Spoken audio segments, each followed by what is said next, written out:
Steph Curry is a two-time MVP, and the Warriors will need him to be in MVP form this season. KD's gone. Clay is going to be injured for a chunk of the year. When asked by Marcus Thompson of The Athletic if Steph would consider load management next season, here is what Curry said, quote, "Hell nah. At the end of the day, I can never do that." He struggles with the hell nah. And Steph would say that's a janky question. Exactly. I've never been the type to show up with any other mindset than to do what you do. Hoop. By the way, Warriors GM Bob Myers said today there have been no internal discussions on load managing Steph or Draymond this season. Steph saying, "Hell nah" to load management. Is that BS or real talk? Go. No. You waited for my answer. I did not. I was just trying to have some suspense. Go ahead. No, I just think that, this decision probably isn't up to him. Okay. Right? Because as a team, most load management cases, the player wants to play, and the team has to convince the player, look, this isn't what's best for you. But the other thing is, this team is not, I'm not even talking about the Kevin Durant element. This is not the 2015, 2016 Warriors in terms of depth and in terms of versatility.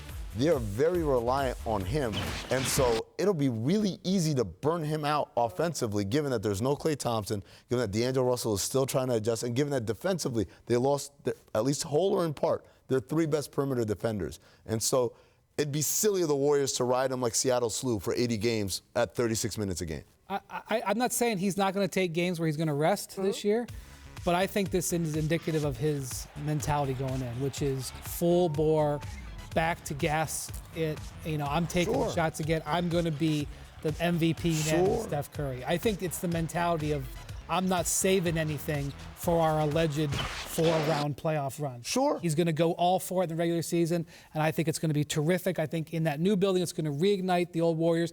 Are there going to be nights when he gets double-teamed and he doesn't get the shot off? Yes. Are there going to be nights when he puts up 48 again?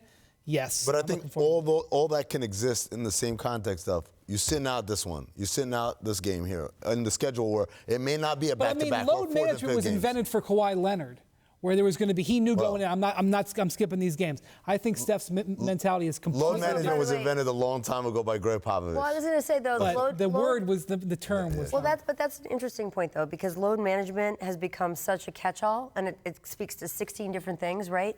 Managing a guy so he doesn't get hurt, managing a guy in terms of overuse, how many minutes a game. That's not all load management. Some of them are different things. I'm excited because there were a lot of times during that 2015-2016 season where Steve Kerr had to pull him from the game, or did pull him from the game for the fourth quarter because they were so far ahead. And it was like, oh, you're being a bad sport. He could have think about all the points he could have scored. He left on the table. I want some records, Steph. I want some record amounts of points. Let's go. Boom. Speaking of the Warriors, Bob Myers, speaking to the media today, made an interesting comment about D'Angelo Russell. Many suspecting Russell will be quickly traded. Here is what Myers had to say. So much of our sport, at least, and maybe other sports, is what are you doing next? We got to figure out what we're doing now. And that applies to a guy like D'Angelo in that there is speculation that we're moving him on. We haven't even seen him play. I haven't seen a lot of our guys play. We haven't seen him play with some of our core players, and we won't even know till Klay comes back how that fits. We didn't sign him with the intention of just trading him. We haven't even seen him play in our uniform yet, and a lot of people have us already trading him. That's not how we're viewing it. All right, so saying they did not sign D'Angelo Russell with the intention, keyword, to trade him. BS or real talk? Go.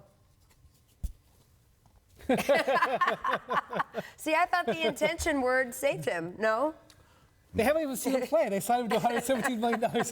The reason why you do this deal is because it gives you a placeholder for the outgoing value of Kevin Durant, or at least a portion of that, right? Do I think D'Angelo Russell is going to get traded during the 2019-2020 season? No, I don't. Oh, you don't? Because I think they are going to absolutely need him and his talents out there, especially while Klay is out. And then when Klay comes back, you integrate it, you go, you make a playoff run, whatever. But next summer, when they're staring at their depleted depth and saying, we got to pay Draymond Green, who's absolutely a pivotal cog to everything we do, both offensively and defensively. There's one guy there who makes $30-some-odd million that I can go out and trade to a team that is looking for a point guard that maybe can get me 3 or 4 really high-caliber supporting cast members. And that ultimately to me, is the untold story about the Warriors of the last 5 years. Guys like David West, Andre Iguodala, Sean Livingston. These guys were so pivotal to their success because when you were coming in with some scrubs that maybe hadn't played well or didn't know enough about the game, they were coming in with the PhDs. Yep. These guys were professors in basketball. They knew what they were doing. And so replenishing that is going to be, to me, a priority for them. They want him to have a fabulous year. They want him to have one of the best. They want him the best year of his career. They want him to make the Western Conference All-Star team. But they spent the 2 first-round picks and the $5.5 million, which that's what it took them to get this deal done. They had to send a couple of different trades because they wanted the asset. And by the way, it's going to cost them like $25 or $30 million just in the extra salary in luxury tax. It might even be more than that. I'm going off the top of my head. They really spent a lot of money to do this, and they did it so that they would be set up for down the road. And I don't expect them to admit that, but that's the truth. That's not a knock on D'Angelo Russell, by the way. No, of course not. Yeah. No, but he has $117 million to not worry about. Knock me all you want, right? He's got the word intention, though, is going to protect Bob Myers going forward, but not Amin. Thanks for watching ESPN on YouTube. For more sports highlights and analysis, be sure to download the ESPN app. And for live streaming sports and premium content, subscribe to ESPN+.